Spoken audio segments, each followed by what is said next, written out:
네, 민희진 대표의 격정 기자회견 이후 한동훈 전 비대위원장이 소환됐습니다. 왜냐하면 아까 저희가 잠시 삐 처리해서 들려드렸습니다만 아주 자극적인 용어, 아저씨를 누구에게 빗댄 그 용어 때문에 한 얘기인데, 자, 한동훈 전 위원장이 과거에 했던 발언 듣고 시작하시죠. 네. 제 주변에 있었던 어떤 국회의원들이 제 장관한테 이랬습니다. 당신 왜 이렇게 정치적이냐고. 그런데 저는 그렇게 말했습니다. 아니 당신은 왜 자기 직업을 그렇게 비하하냐고. 정치를 개가 차는 사람이 문제인 거지. 정치 자체에는 죄가 없습니다. 저는 그렇기 때문에 정치를 하러 나왔습니다. 예. 73년생 한동훈이라는 책을 쓴 저자 심규진 교수가 어제 SNS에 이런 글을 올렸습니다. 기사 딸린 차 타고 골프 치는 땡저 씨는 창작자 자아 따위엔 관심 없는 박땡땡을 비롯한 방핵관들이겠지. 그러니까 방시혁 회장의 측근들이겠지라고 얘기를 하고요. 진보적인 X세대가 갑의 위치에 놓이게 됐을 때 자신들이 욕하고 비난하던 구태적, 기득권적, 꼰대적인 패권적 행태에 기대는 위선의 종말을 보게 될 수도 있다라고 얘기를 했습니다. 자, 이 상황이 한동훈 전 비대위원장과 을 연상케 한다. 뭐 이런 해석들이 나오고 있는데, 자, 김진욱 대변인 오래 기다리셨어요. 어떠세요? 이 해석에 동의하십니까?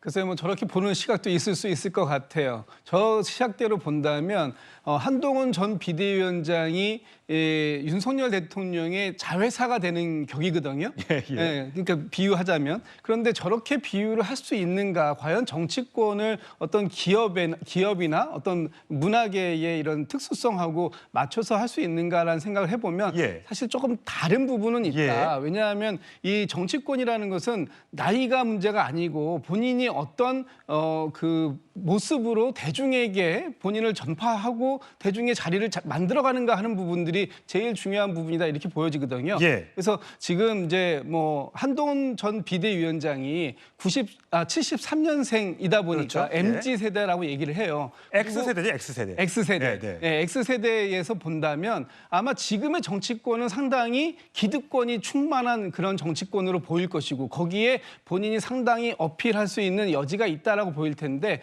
과연 이제 한동훈 위원장의 앞으로의 역할이 그런 걸 겁니다. 기존의 기득권을 얼마나 본인 스스로 깰 수 있는가. 그것을 본인의 힘으로 깰 수 있다면 새로운 뉴 제너레이션이 만들어지는 것일 거고 그렇지 않다면 기존에 있던 그 기득권에 흡수될 수밖에 없는 그런 운명이기 때문에 아마 본인이 스스로의 운명을 개척해야 되는 그런 시간이 이제 곧 올 거다 이렇게 보여집니다. 한동훈 전 비대위원장 정치에 본격으로 뛰어들기 전에 기성 정치인들과는 다른 얘기를 하겠다라는 얘기로 화제가 됐었죠. 그 목소리 확인하시죠. 최근에 장관님 화법이 여의도 문법과 다르다는 말이 있는데요. 그런 얘기 제가 많이 들었던 것 같아요. 만약에 여의도에서 일하는 300명만 쓰는 고유의 어떤 화법이나 문법이 있다면 그건 여의도 문법이라기보다는 여의도 사투리 아닌가요? 저는 나머지 5천만이 쓰는 언어를 쓰겠습니다. 송영훈 의원. 사실 아까 좀 전에 들어오시기 전에 민희진 대표의 열정적인 기자회견 보셨는데 한동훈 위원장도 유세장이나 이런 데 갈 때마다 여러 얘기를 많이 했고 열정적인 얘기를 해서 비교를 했습니다. 물론 뭐 욕설이나 이런 건 쓰지 않았습니다만 어때요? 이 한동훈 비대위원장이 민희진 대표와 이게 오버랩이 되면서 기존의 어떤 정치 문법을 타파하고 기존의 여의도와 각을 세우면서 새로운 정치의 그 세대로 등장할 수 있을까요? 이번에 어쨌든 선거에서는 지면서 일단 어느 정도의 실패를 겪었습니다만 앞으로의 그런 이제 회복할 수 있는 기회, 만회할 수 있는 기회가 이번 전당대회 혹시 가능할까? 이렇게 어떻게 전망하세요? 일단은 지금 국민의힘 당원과 지지층의 호명은 계속적으로 있는 상황이죠. 그리고 그 호명의 크기가 작지 않다는 것도 뭐 여러 여론조사나 이렇게 객관적으로 확인도 되고 있는 상황입니다만 그럼에도 불구하고 저는 한동훈 전 비대위원장이 급할 필요가 없다고 생각합니다. 본인이 여의도 문법 쓰지 않겠다고 얘기를 했는데 한 9일 전에 지금 SNS에 올린 그 페이스북 메시지가 있지 않습니까? 정교해지기 위해 시간을 가지고 공부하고 성찰하겠다라고 본인 스스로 천명을 했기 때문에 그 말대로 실천을 하는 것이 저는 오히려 더 신선해 보일 수 있다. 그런 생각이 들고요. 예. 제가 그동안에 이제 방송에서 쉬는 것도 투자다라는 그 주식투자 격언에 빗대서 예. 쉬는 것도 정치다라고도 말씀드렸고 서태지 씨는 계속 방송에 꾸준히 나오지 않고 활동을 하고 들어가고 했기 때문에 인기를 유지했다라는 말씀도 드렸는데 오늘은 여기에 하나 더 보태서 말씀을 드리면 그 바둑에서는요 이적수라고 하는 표현이 있지 않습니까? 상대를 이롭게 하는 수를 이적수라고 하는데 그런 이적수는 대체로 어떨 때 두게 되냐면요 우리가 참아두어야 될 때에 기세로 젖히거나 끊었을 때 그게 이적수가 됩니다. 한번 한동훈 비대위원장께서 좀 참고를 해보시면 어떨까 하는 마음이 듭니다. 예, 성추인 부장 오래 기다리셨습니다. 근데 한동훈 비대위원장이 천천히 나오기에는 앞으로 선거가 언제 있을지 모르고 재보궐선거라든지 지방선거까지는 아직 많이 남아 있고 지금 이제 국민의힘 돌아가는 당 사정을 보면 다시 이제 선거 패배에 책임이 있는 사람들이 뭐 원내대표를 한다든지 뭐 당대표에 도전할 수도 있다 여러 가지 얘기들이 나오고 있으니까 이렇게 되면 애써 바꿔놓은 국민의힘이 또다시 옛날로 돌아갈 수 있지 않느냐라는 또 우려가 있으니까 등판 시기를 좀 빨리 하는 거 아니냐 이런 또 얘기도 있는 거거든요. 근데 한동훈 위원장이 국민의힘을 바꿔놓았나요? 저는 거기에 그 부분에 동의하기 힘든 것 같은데요. 그리고 아까 민희진 대표와 비교를 했는데 민희진 대표는 아까 민희진 대표가 공개한 바에 의하면 하이브 쪽에서 좀 홍보를 좀 덜하라고 했음에도 불구하고 그걸 극복하고 그 뉴진스를 키워내지 않았습니까?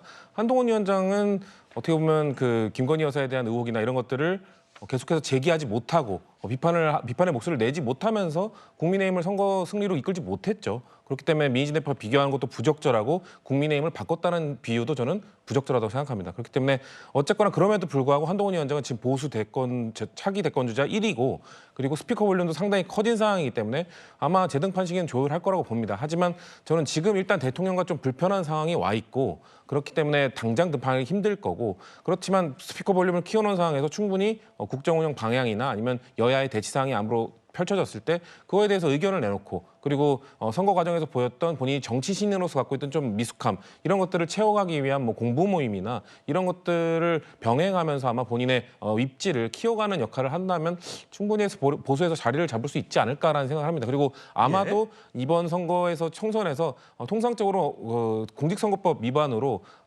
꽤 많은 자리가 나오게 되고 아마 재보궐선거가 아마 있을 겁니다. 그때 한동훈 위원장이 도전하기에 적절한 자리가 있다면 또 적정한 구도가 형성된다면 그때 충분히 복귀할 수 있기 때문에 지방선거 2년 뒤까지 기다릴 필요도 없을 거라고 저는 보고 있습니다. 최수영 평론가 보시기에는 한동훈 비대위원장이 다시 이제 복귀를 하게 되면 과거에 이제 1, 2, 3차 윤한 갈등에서 있었던 어떤 그런 갈등 구조 이제는 확실하게 그러면 윤 대통령과 각을 세우면서 내가 차기 주자다 이렇게 나설 수 있을까요? 그러니까 정치인이 이제 다시 정치 전면에 등장할 때는 세 가지 기본 요건이 충족돼야 됩니다. 첫 번째가 명분입니다. 두 번째가 타이밍입니다. 세 번째가 세력입니다. 이 세 가지가 충족되면은 정치 전면에 다시 등장할 수 있습니다. 자, 그러면 다음에 등장할 때 한동훈 위원장의 명분은 뭐가 돼야 될까요? 최소한 그러면 윤석열 대통령의 국정 운영의 동반자일까요? 아니면은 국정 운영의 각을 세우면서 뭔가 대체제 역할을 하려고 할까요? 당연히 전 대체제 역할을 하려고 생각할 겁니다. 두 번째, 타이밍을 보겠죠. 그러면 윤석열 대통령이 언제 하겠냐? 지금 제가 보기에 이미 당권은 조기 당권으로 조기 전대로 가기 때문에 아마 그 성찰과 숙고의 시간을 너무 짧게 압축시켜서 오지는 못할 거예요. 그렇다면 저는 이제 아마 다르게 이제 대통령의 지지율이 더 떨어지거나 혹은 이제 당정 갈등이 더 격화될 때 아마 타이밍을 볼 겁니다. 세 번째, 세력입니다. 자, 지금은 어찌됐건 누가 뭐래도 윤석열 당입니다. 이제는 거의 뭐 사실상 108석에 불러가지만 친윤 체제로 간 거 맞습니다. 이런 상황에서 본인이 친한이라고 얘기할 수 있는 사람 세력이 많지 않습니다.